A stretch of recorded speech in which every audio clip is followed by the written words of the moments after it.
Champions trophy 2025 tourney semis దశకు చేరుకుంది. Semifinals లో భాగంగా టీమిండియా ఆస్ట్రేలియా మధ్య మొదటి సెమీఫైనల్, దక్షిణాఫ్రికా న్యూజిలాండ్ మధ్య రెండవ సెమీఫైనల్ జరగనుంది. ఈ సెమీస్ పోరులో చాలా పటిష్టమైన జట్లు ఉండడంతో ఈ మ్యాచ్లు అన్నీ కూడా చాలా రసవత్రంగా సాగుతాయి అనడంలో ఎటువంటి సందేహం లేదు. అయితే ఇండియా ఆస్ట్రేలియా మధ్య జరగబోయే సెమీస్ లో టీమిండియా బలాలు ఏంటి, రోహిత్ సేనకు గెలిచే అవకాశాలు ఎందుకు ఎక్కువగా ఉన్నాయనే విషయాలను దిగ్గజ ఆటగాడు గవాస్కర్ కూలంకషంగా వివరించాడు. గవాస్కర్ ఏమన్నాడంటే, ఛాంపియన్స్ ట్రోఫీలో టీమిండియా ఆటను గమనిస్తే ఏ ఒక్క ఆటగాడిపైనూ టీమిండియా ఆధారపడడం లేదు. ఒక్కో మ్యాచ్లో ఒక్కో ఆటగాడు సూపర్ స్టార్ పెర్ఫార్మెన్స్ తో అదరగొడుతూ టీమిండియాను గెలిపిస్తున్నారు. ఇది టీమిండియాకు చాలా పెద్ద గుడ్ న్యూస్ అనే చెప్పాలి. సెమీస్లో టీమిండియాకి ఎక్కువ గెలిచే అవకాశాలు ఉన్నాయని చెప్పడానికి కొన్ని బలమైన కారణాలున్నాయి. మొదటిది, టీమిండియా మ్యాచ్లు అన్నీ కూడా దుబాయ్లోనే ఆడుతుంది.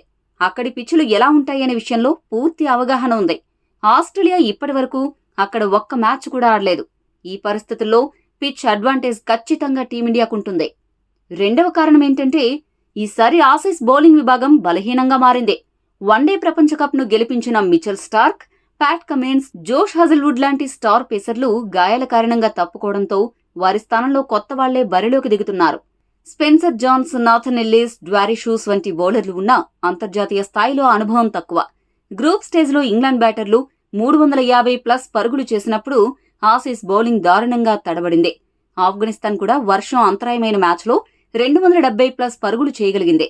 వీటన్నింటినీ చూస్తే ఆసీస్ బౌలింగ్ విభాగం భారత్తో పోల్చితే చాలా వెనుకబడి ఉందని స్పష్టమవుతుంది.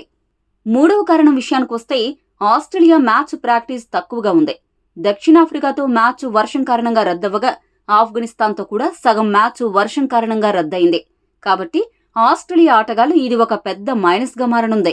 ఇక చివరిగా చెప్పొచ్చేదేంటంటే, దుబాయ్ పిచ్చులపై అద్భుతంగా చేయడానికి ఆసీస్ దగ్గర ఎక్కువ మంది స్పిన్నర్లు లేరు. దుబాయ్లో మాత్రమే ఆడాలి కాబట్టి ఇండియా అంత స్పిన్నర్లను తెచ్చుకుంది. కానీ ఆస్ట్రేలియా పాక్లో ఆడింది కాబట్టి వాళ్లకంతమంది స్పిన్నర్లను తీసుకునే వెసులుబాటు లేదు. ఈ విషయాలన్నింటినీ పరిగణలోకి తీసుకుంటే సెమీస్లో టీమిండియాకి గెలుపు అవకాశాలు ఎక్కువగా ఉన్నాయనిపిస్తోంది అని గవాస్కర్ చెప్పుకొచ్చాడు. గవాస్కర్ చేసిన విశ్లేషణ సరైనదిగా ఉందా? మీ అభిప్రాయాన్ని కామెంట్ చేయండి. మరిన్ని స్పోర్ట్స్ అప్డేట్స్ కోసం మా ఛానల్ను సబ్స్క్రైబ్ చేసుకోండి.